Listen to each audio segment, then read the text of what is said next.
Monsieur le maire, messieurs les élus, mesdames, messieurs, monsieur le maire a pratiquement planté le décor dans sa totalité, juste pour compléter les choses et dire que nous sommes là effectivement à la demande de la commune de Montredon, que nous sommes là pour échanger avec vous en toute transparence. On n'est pas là pour s'affronter, on est là pour discuter sereinement. On est là surtout pour essayer de répondre au maximum de questions que vous poserez certainement. Et M. Menassi pourra compléter, confirmer ou développer encore. Nous sommes surtout là, nous, en tant qu'élus, responsables des enjeux relatifs à la protection des populations. Les techniciens à nos côtés pourront apporter des réponses précises à vos questions, en attendant que soient déroulés sous vos yeux sur les écrans les deux projets.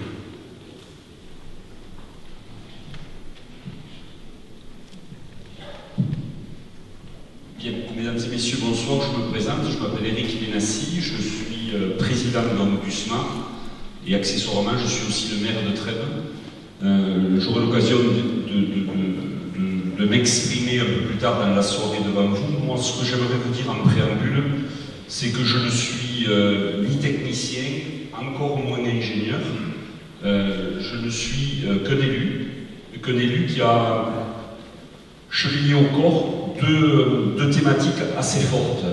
La première, l'écoute, le maire en a parlé, je crois que ce moment d'échange, il est non seulement important, mais il est indispensable.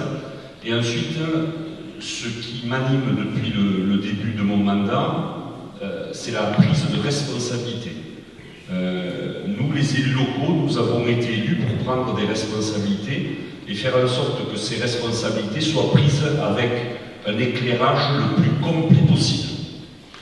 Donc, au travers de cette soirée, nous allons essayer de vous démontrer, avec les techniciens, avec les ingénieurs qui sont là, ce qui va se passer et surtout la notion de solidarité. Je voudrais juste vous dire un mot sur les inondations.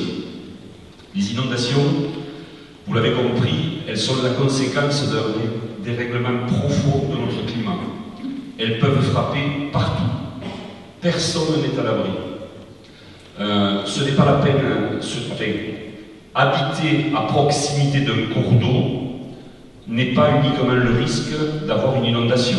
Une inondation aujourd'hui, elle est due à du ruissellement, elle est due à des orages terribles qui peuvent éclater n'importe où. Et croyez-moi, modestement, je sais de quoi je parle. Voilà, à tout à l'heure pour aller un peu plus loin dans la discussion et répondre à toutes les questions qui sont dans mon champ de compétences, encore une fois. Merci Président et bonsoir à tous. Alors pour commencer cette présentation, parce que nos structures ne sont pas forcément très connues sur le territoire, vous présentez les deux structures qui sont sur cette table. Donc le SMART, c'est le syndicat mixte des milieux aquatiques et des rivières. C'est un syndicat qui regroupe au niveau du grand bassin versant du fleuve Aude un certain nombre de syndicats de rivières, dont le SNDA. Donc vous avez une carte globale du bassin versant sous les yeux. Le SNDA est le syndicat le plus à l'est du territoire. Et le périmètre du SNDA, il correspond en gros à un périmètre historique de 19 communes, donc qui couvre l'ensemble de la basse plaine de l'Aude à partir du seuil de Moussoulens, entre Salel et Moussan, jusqu'à la mer. Et en descendant vers le sud, couvre tous les bassins versants intermédiaires qui se jettent dans l'état de Bages et Sijan jusqu'à la commune de Bages et de Morisson. Le SNDA il est constitué par des structures locales, des collectivités locales, au travers d'élus du Grand Narbonne, dont certaines sont présentes dans la salle, donc majoritaire à plus de 80% au sein du SNDA. Des élus héroltés aussi, avec deux EPCI, donc la Domitienne et la communauté de communes Sud-Hérault. Pour attaquer dans le vif du sujet sur le bassin versant du Rec de Verret, donc c'est un petit bassin versant d'un point de vue géographique, puisqu'il représente un peu plus d'une quarantaine de kilomètres carrés. Il concerne essentiellement deux communes, donc Narbonne et Morandon-les-Corbières, sachant que une partie des sources du Rec de Verret sont sur la commune de Narbonne, puis cheminent vers Montredon pour retourner, entre guillemets, vers la partie habitée de couleur narbonnée. C'est un tout petit bassin versant, donc du coup avec des temps de réponse très rapides entre la pluie et la traduction en termes de ruissellement, ce qui est très très important, notamment dans la problématique de gestion des inondations. Donc c'est ce qu'on appelle un temps de concentration très court, avec des régimes qui peuvent être considérés comme torrentiels, et qui peuvent donc avoir des impacts significatifs sur les zones en jeu. Le Rec de Verret, il a connu un certain nombre de phénomènes historiques qui, pour les plus gros d'entre eux, sont un petit peu loin. Donc là, sur la carte, vous avez sur le Rec de Verret en rouge et à proximité immédiate du Rec de Verret des événements historiques. Pour vous citer les plus importants qui concernent le Rec de Verret, c'est en 1965, donc ça commence à dater un petit peu, et puis plus récemment en 1994. Concrètement, on n'a pas malheureusement énormément d'images.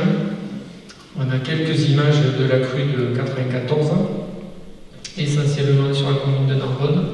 Donc vous le voyez à l'écran, on a la zone de cap de plat qui était fonctionnelle à l'époque avec le bassin au centre des trois images qui est en eau et le clapet qui s'est couché. Et un peu plus en aval au niveau de l'espace Liberté, vous avez le Rec de Verret qui est plein bord et qui déverse en rive droite et en rive gauche, et notamment sur le boulevard de la Mayole qui est en rive gauche. Donc tout le secteur qui va jusqu'à la déchetterie de la route de Lune. Voilà, donc on n'a pas connu sur le Rec de Verret de manière récente une crue très significative. La plus grosse, c'était 1965, et les enjeux n'étaient pas du tout les mêmes. C'est une évidence, il n'y avait pas les zones d'activité. Il y avait certains quartiers de Narbonne qui n'existaient pas. Et l'eau a été jusqu'au stade Cassaillé, pour dire la zone inondable qui correspond d'ailleurs à ce qu'on trouve dans des documents tels que l'État peut le produire, notamment le PPR. Donc voilà, au global, ce qui est important aussi d'expliquer, c'est que la crue que vous avez en photo, c'est une petite crue pour le Rec de Verret, c'est-à-dire que c'est une crue qu'on appelle décennale, c'est-à-dire qu'elle a une chance ou une malchance sur 10 d'arriver chaque année. Donc c'est une petite crue. Quand on parlera tout à l'heure d'une crue supérieure, tout à l'heure tout de suite, vous allez voir que ces photos, même si elles sont impressionnantes, elles correspondent qu'à une petite crue. Donc je vais passer la parole à Jean-Marie.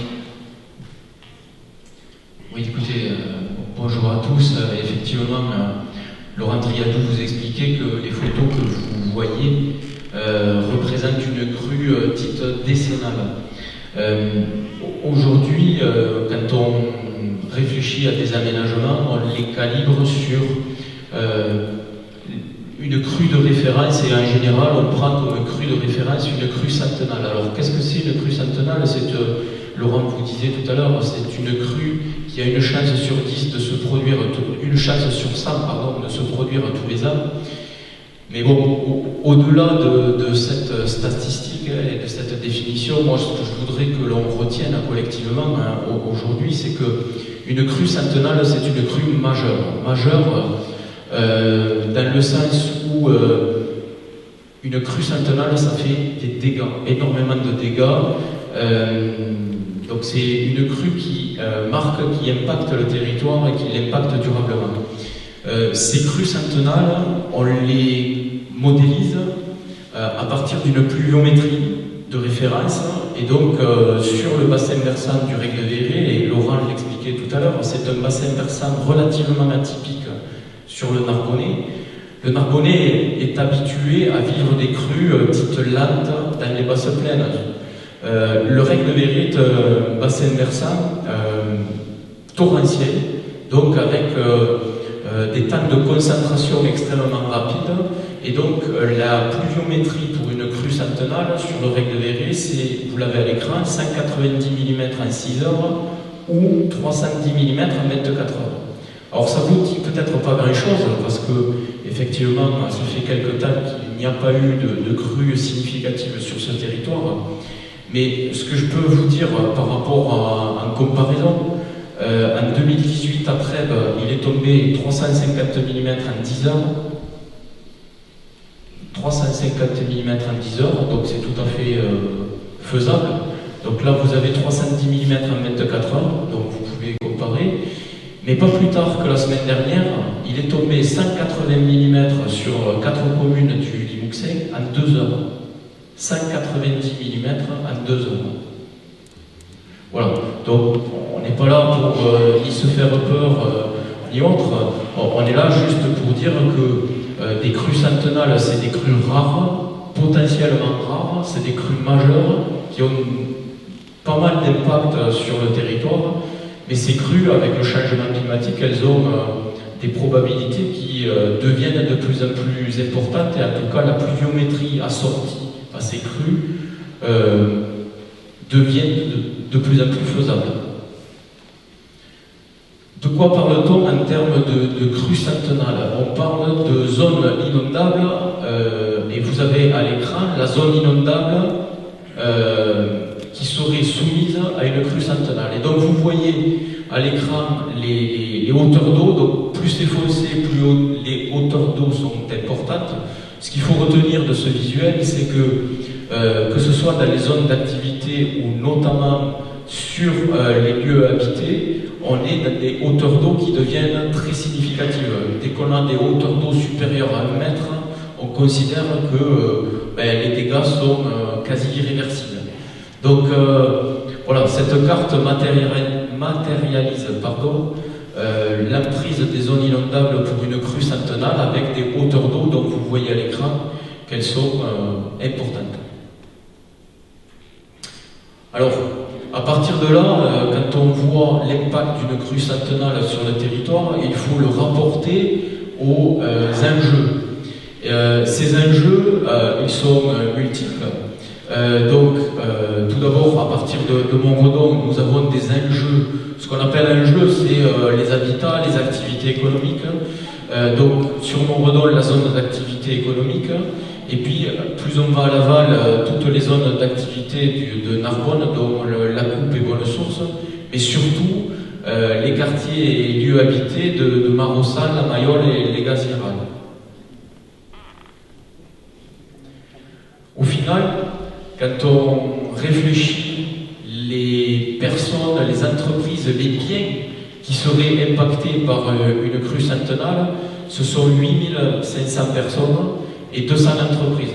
Donc, comme j'évoquais, et je conclurai là-dessus mon propos, une crue centenale, c'est vraiment une crue majeure qui impacte tout un territoire sur des dommages importants.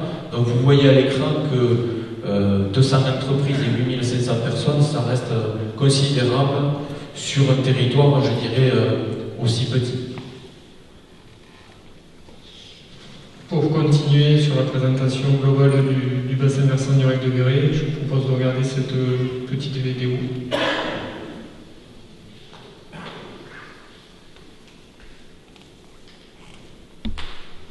Il manque le son.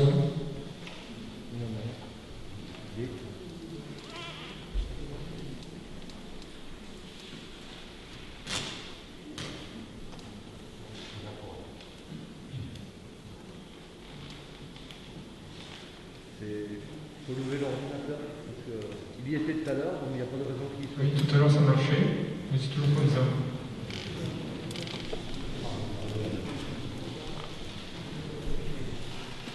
Essayez.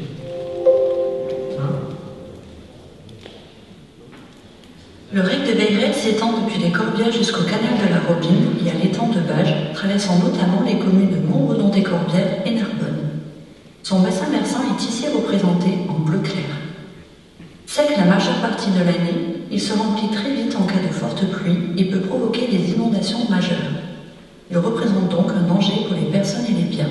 En cas de crue, comme l'Aude on connaît régulièrement, 8500 personnes et 200 entreprises seraient directement menacées. Il faut donc aménager le Rec de Véret. L'objectif est de privilégier un niveau de protection maximale pour les habitants, tout en limitant les impacts environnementaux et le coût des aménagements. Les élus du syndicat mixte du delta de l'Aude ont pour ce faire étudié 25 scénarios d'aménagement. La solution retenue propose 4 ouvrages complémentaires et indissociables. Leur utilité est simple: maîtriser les volumes d'eau qui s'écoulent dans le Rec et faciliter leur évacuation vers les étangs et la mer. Tout d'abord, il faut retenir l'eau en amont pour la libérer plus doucement dans le REC. C'est l'objet des ouvrages écréteurs de crues.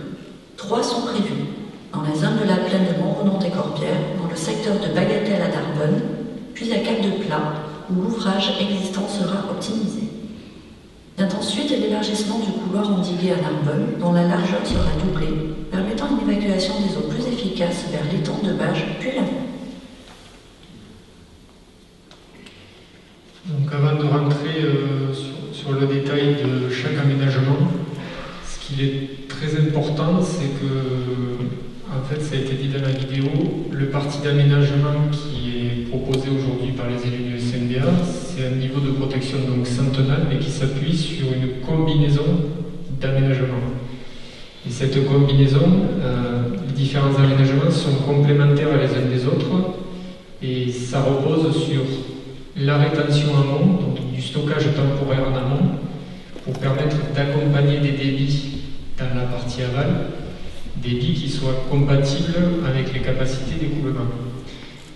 Donc il y a plusieurs ouvrages, vous l'avez vu dans cette combinaison d'aménagement, de partant de l'amont vers l'aval. Donc il y a un bassin de rétention sur la commune de Moredon qu'on appelle le bassin de la Plaine. La création d'un bassin tampon également sur le REC de l'Astinos, un des plus gros affluents du REC de Véret en rive droite, donc ça c'est sur la commune de Narbonne. L'optimisation d'un ouvrage existant qui existe depuis les années 80, qui est une retenue dite de Cap-de-Plat. Et le travail sur le couloir endigué, donc au niveau de l'espace liberté jusqu'à l'autoroute, pour accompagner l'écoulement des eaux qui doivent finir par passer pour aller se jeter dans l'état de Bages-Sigeon. En termes de bénéfices, tout à l'heure vous avez vu une carte de l'état actuel d'une pluie avec une crue centenale sur le bassin versant. Donc c'est la carte que vous avez ici. Là tout le bassin versant n'apparaît pas, on s'est centré sur les zones en jeu, dans le secteur de Montredon et la traversée de Narbonne. Ça c'est la situation actuelle en cas de crue centenale. Avec aménagements tels qu'ils sont proposés aujourd'hui, on réduit les volumes et les débits qui vont transiter en période de crue, donc on diminue la surface impactée par les inondations et notamment la crue centenale. Donc il reste des zones inondables, mais on réduit grandement les secteurs d'enjeu. Donc ça c'est ce qu'on appelle un scénario, une fois la totalité du parti d'aménagement réalisé. Donc il apparaît sur la carte l'ouvrage de la Plaine, l'ouvrage de Cap-de-Plat, la retenue au niveau du ruisseau de l'Astinos et le couloir endigué. Et les principaux impacts positifs, la zone d'activité de Moredon qui aujourd'hui est inondable à partir d'une crue trentenale qui est sortie de la zone inondable, le secteur à l'aval de la rocade qui reste inondable mais sur lequel les hauteurs d'eau sont grandement diminuées, donc il reste encore des secteurs inondables. Toute la zone qu'on dit Mayol ou Marossan, donc le quartier habité de Narbonne, on réduit de manière très très significative l'inondation aussi bien à la gauche qu'à la droite. Pour aller un peu plus loin dans le détail avant d'attaquer ouvrage par ouvrage, on va vous présenter une petite vidéo complémentaire sur l'ouvrage. Qu'est-ce qu'un ouvrage écréteur de crue? Parce que souvent il y a des termes qui sont utilisés qui sont un peu compliqués à illustrer, donc on a fait une vidéo pour expliquer le fonctionnement de cet ouvrage. Qu'est-ce qu'un ouvrage écréteur de crue? L'ouvrage écréteur de crue est une digue placée à la perpendiculaire du cours d'eau, permettant de retenir les volumes d'eau en crue et disposant d'une canalisation de fond qui laisse s'écouler le cours d'eau en période normale. En cas d'épisode de pluie important, le débit est limité par la taille de la canalisation et l'eau commence à monter dans la retenue, créant un stock temporaire en amont. L'ouvrage écréteur empêche ainsi l'inondation des terres situées en aval. Une fois l'épisode de pluie passé, l'eau descend en s'écoulant de façon maîtrisée par le cours d'eau habituel. Si la pluie continue, la réserve temporaire va continuer de se remplir. À Narbonne et Montredon-des-Corbières, les ouvrages sont pensés pour protéger de crues centenaires, c'est-à-dire qui ont une chance sur 100 de se produire chaque année. Cela correspond à une pluie de 310 mm d'eau tombée en 24 heures. Si l'eau monte encore, un déversoir assure la sécurité de l'ouvrage. Il s'agit d'un couloir d'évacuation qui permet, là encore, de maîtriser le flux en aval et de limiter les dégâts. Le temps que l'ouvrage se remplisse, la population a le temps de se mettre à l'abri. Une fois la pluie terminée, la canalisation de fond évacue le stock d'eau par le cours d'eau habituel. Là, les autres ouvrages placés en aval, l'ouvrage de cap de plat et le couloir endigué, permettent d'évacuer ce stock d'eau de manière maîtrisée, sans créer de dégâts vers l'étang de Bages, jusqu'à la vidange complète des ouvrages écrêteurs. Une fois l'eau évacuée, le rec de Veyrette reprend son écoulement habituel.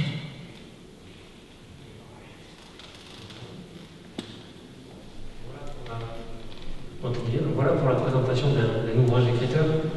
Donc simplement, on va revenir sur le schéma de ce qu'est cet ouvrage et vous expliquer quand même un petit peu sa structure et son rôle. Effectivement, un ouvrage écrêteur n'est pas un simple barrage, comme certains peuvent l'évoquer, les termes sont importants. On est ici vraiment sur un ouvrage en remblai, en terre, qui va être placé à la perpendiculaire de l'écoulement du cours d'eau, dans une zone stratégique, donc un verrou entre deux parties géologiques, qui va permettre vraiment de barrer l'écoulement du cours d'eau et stocker l'eau uniquement en période de crue. Cet ouvrage, sa vraie plus-value, c'est de pouvoir stocker l'eau qui arrive en très forte quantité, en un temps très court, sur un endroit stratégique du bassin versant. Il faut savoir aussi que cet ouvrage, c'est un ouvrage qui va être sec 99% du temps, puisque comme ça a été présenté dans la vidéo, le but est de stocker l'eau en période de crue, de pouvoir derrière la relâcher de manière maîtrisée, mais que cet ouvrage soit disponible si un nouvel événement vient à se produire sur le territoire. Donc voilà pour le rôle de cet ouvrage. Pour vous détailler un petit peu plus que ça peut représenter sur le territoire en fonction des divers aménagements, on va également vous présenter donc, une première vidéo. C'est une modélisation en 3D de ce que peut représenter l'ouvrage sur le territoire. Ça peut paraître schématique, mais ça peut donner déjà une idée. Donc concernant le site de la Plaine, donc on va se diriger sur la commune de Montredon. Donc ici on part sur la RD, on va rejoindre la vallée qui va en direction des Corbières. Donc si on positionne le potentiel d'aménagement qui est aujourd'hui inscrit dans le parti d'aménagement, on se retrouve ici donc sur le site de l'ouvrage de la Plaine avec un ouvrage écrêteur d'une largeur d'environ 200 mètres pour une hauteur moyenne de 12 mètres et donc un remblai en terre qui va être végétalisé et enherbé tant sur son côté amont que sur son côté aval, qui va posséder effectivement une canalisation de fond pour laisser passer le débit en période courante et évacuer après la crue. Cet ouvrage possède aussi donc un évacuateur de crue d'une taille relativement importante qui va permettre de sécuriser l'ouvrage si une crue d'une période de retour supérieure à celle qui est prévue arrive, pour faire en sorte qu'on n'ait pas de rupture de l'ouvrage. Il va permettre aussi de canaliser les flux pour ramener ce stock d'eau supplémentaire au rec de Veyrette sans avoir d'impact sur les terrains avoisinants. L'implantation de cet ouvrage a forcément un impact sur certains enjeux, notamment par exemple ici la route départementale. Le choix qui a été fait par le maître d'ouvrage qui est le SNDA, c'est de tracer la future route départementale hors de la zone inondable pour permettre d'avoir une réelle continuité de service et notamment de pouvoir permettre par exemple à différents services comme les pompiers de pouvoir accéder dans les zones à l'amont et rendre cet ouvrage totalement fonctionnel. De plus, des aménagements sont prévus pour avoir une continuité piétonne mais aussi véhiculée sous la route, ce qui n'est pas possible aujourd'hui, et pour pouvoir faciliter les usages annexes. On est ici donc sur une grande zone, dans cette vallée qui va en direction des Corbières, avec une zone d'à peu près 25 hectares sur laquelle l'ouvrage pourra permettre un stockage d'1 million de mètres cubes pour une crue centrale.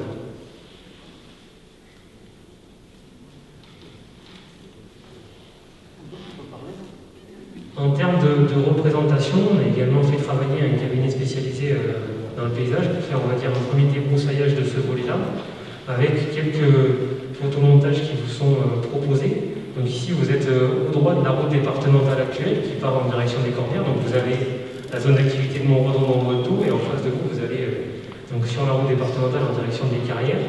Voilà ce que pourrait donner de manière très schématique et très théorique le positionnement de cet ouvrage, avec le dévoiement de la route départementale qui partirait sur le côté. Et donc on devine effectivement le remblai enherbé derrière. Et si on se place dans l'autre sens, donc avec les Corbières dans notre dos et en allant vers la zone d'activité de Montredon, on pourra avoir ce type d'aménagement-là, qui reste, je le rappelle, très théorique, avec une voie donc, qui resterait pour des usages divers, de la randonnée, d'autres possibilités, et le barrage que vous pouvez avoir en fond, l'ouvrage écréteur, qui est enherbé sur tant son parement amont, son parement, ça reste très théorique, mais ça permet quand même de donner un ordre de ce que va représenter l'ouvrage. Si on va plus à l'aval, donc pour vous décrire tous les ouvrages, donc on a l'ouvrage de Cap de Pla. Donc c'est un ouvrage qui est existant aujourd'hui, construit par la commune de Narbonne dans les années 80, suite notamment à la crue de 65 et à la crue de 79 qui a frappé le territoire. Cet ouvrage, c'est un ouvrage avec un seuil en béton et un clapet métallique par-dessus, un clapet mobile, qui a pour but de s'abaisser au fur et à mesure de la crue pour pouvoir libérer de manière maîtrisée l'eau. La retenue de Cap de Pla, donc à l'amont, avec un terrain qui est pseudo-naturel aujourd'hui et une carrière vraiment sur la partie amont, c'est une zone relativement étendue qui permet aujourd'hui de retenir 435 000 m3. On a également réalisé sur ce territoire-là une première étude paysagère. Donc le but de l'opération serait potentiellement de renaturer cette zone, de lui redonner un certain caractère, mais aussi de développer des usages, voilà, avec les activités qu'il y a aujourd'hui et qui se retireront dans les prochains mois, de pouvoir, entre guillemets, optimiser ce secteur-là et offrir aux Narbonnais, mais aussi aux visiteurs de ce territoire, différentes activités. Dernier ouvrage écréteur, celui de Bagatelle, donc dans la même thématique, donc on va proposer la modélisation 3D qui a été réalisée. Donc on est ici sur le secteur de Narbonne, sur le cours d'eau de la Stinos, ça a été expliqué, et de la même manière, donc c'est un ouvrage en remblai qui est positionné sur ce cours d'eau-là, donc d'une largeur de 180 mètres avec une hauteur moyenne de 8 mètres, et de la même manière qui est donc un remblai donc, en terre qui va être enherbé tant en amont qu'en aval pour essayer de l'intégrer au mieux sur le volet paysager. On va avoir effectivement un ouvrage de fond comme on peut retrouver sur la plaine qui va permettre de réguler les débits tant en période naturelle qu'en période de crue. Un évacuateur, donc là légèrement plus modeste puisque le bassin versant est moins grand. Donc on a des quantités d'eau légèrement moins importantes qui arrivent. Donc voilà, ouvrage qui permet toujours, je me rappelle, de sécuriser l'ouvrage écréteur par rapport à une crue supérieure et éviter le risque de rupture. Et donc derrière, l'eau qui va venir transiter dans le rec de la Stinos qui devrait être recalibré puisqu'aujourd'hui il est de très petite taille, très encombré, et pour faciliter notamment la jonction avec les voies routières, le recalibrage est nécessaire sur quelques dizaines de mètres. Quand on se place dans une vision plus globale, on est ici sur un territoire d'environ 15 hectares avec une potentialité de rétention d'un peu moins de 200 000 m3. De la même manière, quelques insertions paysagères qui ont été réalisées. Donc, vous avez ici la vue depuis le chemin communal des Fours à Chaux, en montant dans la combe de la Stinos. Vous devinez en bas, au fond, le futur ouvrage qui a été implanté, qui est végétalisé, qui se voit très peu puisqu'il y a énormément de dénivelé sur ce secteur-là. Et également, vue d'en haut, donc potentiellement les habitations qui pourraient avoir le plus d'impact. On est ici sur les hauts de Narbonne, et vous avez une insertion où on devine en bas l'ouvrage de Bagatelle sur le cours d'eau de la Stinos, donc le remblai qui est en perpendiculaire de cette vallée. À titre d'exemple également, et ça a été évoqué par monsieur le maire, il y a une vraie démarche de concertation qui a été réalisée et voulue par les élus du SNDA. Donc une visite qui s'est faite dans le Gard sur un ouvrage très similaire à Saint-Genès-de-Malmort, territoire très marqué par des crues dans les années 2000. Et donc un ouvrage qui a été construit sur un cours d'eau avec des dimensions très similaires, 200 mètres de long, 14 mètres de hauteur moyenne, un dévoiement de route départementale et qui a aujourd'hui malheureusement servi plusieurs fois du fait des crues répétées sur ce secteur. On peut voir à titre d'exemple que c'est le même style d'ouvrage avec ici donc vous avez la face aval de l'ouvrage qui a été donc enherbé, qui était enherbé. Vous avez le déversoir donc, de sécurité qui est sur le côté en béton et des aménagements qui ont été faits à l'aval avec des plantations, ce qui est tout à fait réalisable dans un biotope similaire au nôtre. Enfin, dernier ouvrage, le couloir endigué. Donc pour se repositionner, le couloir endigué, c'est l'ensemble du secteur du Rec de Verret entre l'espace de liberté et l'autoroute. Donc c'est un secteur qui a déjà été aménagé dans les années 80 par la commune de Narbonne, en même temps que l'ouvrage de Cap de Pla. On parle de couloir endigué puisque sur la rive gauche, vous avez une vraie digue classée aujourd'hui qui permet déjà de limiter un petit peu les flux, mais qui a quand même un niveau qui est relativement faible en termes de protection des populations. Le couloir endigué aujourd'hui a une largeur donc, en pied de 7 mètres. Ce qui est proposé dans le cadre du parti d'aménagement aujourd'hui, c'est de le doubler et de passer sa largeur en pied à 15 mètres, mais aussi de produire un vrai travail sur la rive droite en renforçant l'ouvrage pour vraiment sécuriser les écoulements et sécuriser les potentiels déversements si une crue supérieure venait à se produire. Donc de la même manière, un modèle 3D a été réalisé pour essayer de visualiser un peu plus ce que ça peut représenter. Donc là, on s'approche du secteur de l'espace de Liberté, de la route d'Espagne, donc du pont de l'entrée de Narbonne que la majorité d'entre vous doivent connaître. Donc on est sur un secteur où le couloir Andilly va être totalement doublé, avec des endroits où les talus devront être beaucoup plus verticalisés puisqu'on a des enjeux qu'on ne peut pas déplacer à l'arrière. Il y a un certain nombre de ponts et passerelles qui existent aussi sur ce secteur-là. Du fait du doublement, une reprise de l'ensemble de ces ouvrages est prévue dans le cadre du projet, avec des aménagements un peu plus conséquents que ceux qui sont aujourd'hui, et notamment en parlant de la passerelle piétonne avec des accès par exemple pour les personnes à mobilité réduite. On a donc tout un travail qui va être produit sur la rive droite avec un élargissement qui est relativement important et une vraie structuration de cette rive avec un ouvrage qui va être créé, qui aujourd'hui n'existe pas, et toute une zone que vous avez là en blanc qui est une zone déversante au cas où une crue supérieure arrive, pour pareil maîtriser les débordements. Les ouvrages traversants existent aujourd'hui, le but c'est de les conserver, de les optimiser, pour aussi ressuyer ces zones-là. En cas d'arrivée d'une crue supérieure, on va pouvoir, après la crue, ressuyer ces zones, refaire venir l'eau vers le couloir Andilly et donc les évacuer à la main. Des activités ou des usages annexes sont possibles sur ce secteur. Vous voyez une piste qui peut être créée sur la rive droite, qui permet notamment des mobilités douces dans ce secteur, qui permettra de relier différents secteurs de Narbonne. En allant encore un peu plus à l'aval, donc la route de Montfort ou la route de Lune, ça dépend comment chacun l'appelle, avec un ouvrage important, le pont qui existe aujourd'hui. Vous partez en direction donc, de la nautique, de Mandirac, de Gruissant. Et donc ce pont devra être forcément repris de par l'élargissement. On voit également que sur ce secteur, les talus ont été verticalisés du fait des enjeux, notamment des habitations qu'il y a à proximité. Enfin, si on va encore un petit peu plus à l'aval et qu'on arrive sur la partie terminale du couloir Andilly, on est ici sur quasiment 2 km de linéaire. On a le dernier pont, le pont Saint-Charles, qui permet de relier en rive gauche des zones agricoles sur le secteur de Narbonne et en rive droite l'ensemble du domaine de la Caforte. Donc une nécessité de continuité sur ce secteur. Et on arrive à l'aval juste au niveau du pont de l'autoroute. Donc comme je l'ai dit, c'est presque 2 km sur lesquels le SNDA s'engage à travailler pour faciliter l'écoulement des flux en aval. Aujourd'hui, ce couloir Andilly permet d'accepter 40 m3 par seconde. Le projet est donc d'augmenter sa capacité à 80 m3. Voilà, avec une vue générale sur cet ouvrage. Également, donc, ce travail paysager qui a été réalisé pour essayer d'avoir quelque chose d'un petit peu plus réaliste. Donc on voit ici voilà, donc, des berges très verticalisées avec une technique particulière, des gabions, on pourrait expliquer si vous avez des questions. Et on devine ici la passerelle totalement reprise. Le secteur plus à l'aval, donc sur le pont de la route de Lune, vous avez ici sur la droite la déchetterie de Narbonne.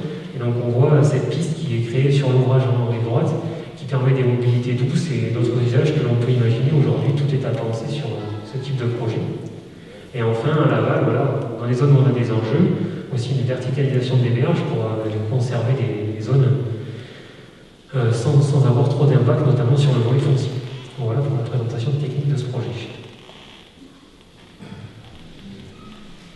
Il est aussi important de vous présenter où on en est. Alors déjà, c'est important de vous dire qu'on est toujours aujourd'hui en phase d'études. Il n'y a aucune décision qui a été prise par les élus du SNDA sur la mise en place de travaux. Et donc on vous présente un calendrier très théorique qui vous permet de séquencer les choses avec les étapes. Donc une étude qui a débuté en 2017, qui nous permet de vous présenter des éléments aujourd'hui. La première étape fondamentale, c'est ce qu'on appelle l'étape d'avant-projet. C'est-à-dire qu'on a suffisamment avancé sur les éléments techniques qui vous ont été présentés pour pouvoir chiffrer une enveloppe de travaux, une emprise foncière, des contraintes techniques et donc des éventuels impacts de ces aménagements sur le territoire. Ce n'est pas une étape définitive, il y en a d'autres qui suivent, et notamment la prochaine, c'est construire un projet, ça s'appelle comme ça dans le langage des maîtres d'œuvre, avec toute une série d'éléments à réaliser avant et après ces étapes. Donc on a refait le levé complet par des géomètres et des levées aériens de toute la topographie du bassin versant. On a fait des campagnes géotechniques, c'est-à-dire pour caractériser les sols qui sont présents, parce que vous comprenez bien que pour implanter un ouvrage de rétention, il faut qu'il soit sur des terrains stables qui vont résister à la présence d'eau et à la pression de l'eau. Et puis il y a aussi toute une série d'études complémentaires et annexes au volet vraiment purement technique. Donc Étienne en a parlé, le volet paysager, avec une étude aujourd'hui qui a été rendue, qui propose beaucoup d'idées qui seront mises au débat. Et ensuite, il y a aussi toute la question des inventaires naturalistes, de la biodiversité, puisqu'une fois qu'on a quantifié un impact théorique, il faut savoir qu'est-ce qu'il y a sur site. S'il y a des espèces emblématiques également, il faut chercher à éviter au maximum les impacts. Donc tout ça rentre dans une logique avec un calendrier théorique. Donc on en est qu'au tout début de la concertation. Depuis maintenant 4 mois, on a lancé sur la volonté des élus du SNDA toute une démarche de présentation à la population, mais on n'est pas au bout et on reviendra sans doute devant vous avec un autre contexte et avec des nouvelles étapes. Alors, vous avez bien compris que la vie d'un projet, c'est un petit peu parce que là on a largement dépassé les 2 diapos pour pouvoir ensuite échanger. Merci de conclure rapidement la présentation. Merci. La vie d'un projet, c'est très long, hein, vous l'avez vu sur la diapo d'avant, mais pour autant, le nerf de la guerre, ça reste le financement. Donc, retenez que ce projet qui concerne, je le rappelle, la combinaison de 3 ouvrages et du couloir antigué, aujourd'hui est estimé à 30 millions d'euros, mais je dis bien est estimé dans la mesure où on est vraiment qu'en phase d'étude, et serait financé à 80%. Ce qu'il faut, au-delà des chiffres, ce qu'il faut y voir comme impact, c'est surtout l'efficacité de ces ouvrages, et notamment le fait de chiffrer les dommages évités. Et là, vous avez à l'écran l'estimation des dommages évités qui est de 58 millions d'euros. Ça reste une estimation. Ce qui est sûr, parce que ça c'est la réalité, c'est que en 2018, comparativement, le coût de la digue de Salelles, ça a été 5 millions d'euros, et suite à la crue de 2018, c'est 4 millions d'euros de dégâts évités sur un seul ouvrage, la digue de Salelles. Donc, effectivement, je conclurai là-dessus. Des ouvrages, c'est compliqué à faire, c'est très long, ça reste cher, mais c'est aussi très efficace. Pour les outils qu'on a mis en place au niveau de SNDA sur la volonté des élus, il y a toute une série d'outils. Le premier, c'est une page web qui est dédiée sur l'opération, avec notamment, monsieur le maire en a parlé tout à l'heure, la plaquette qui a été distribuée à l'ensemble de la population située en zone inondable. Vous avez un mail qui apparaît à l'écran si vous avez des questions spécifiques, et une page Facebook pour compléter au-delà de toutes les questions qui pourraient être posées ce soir.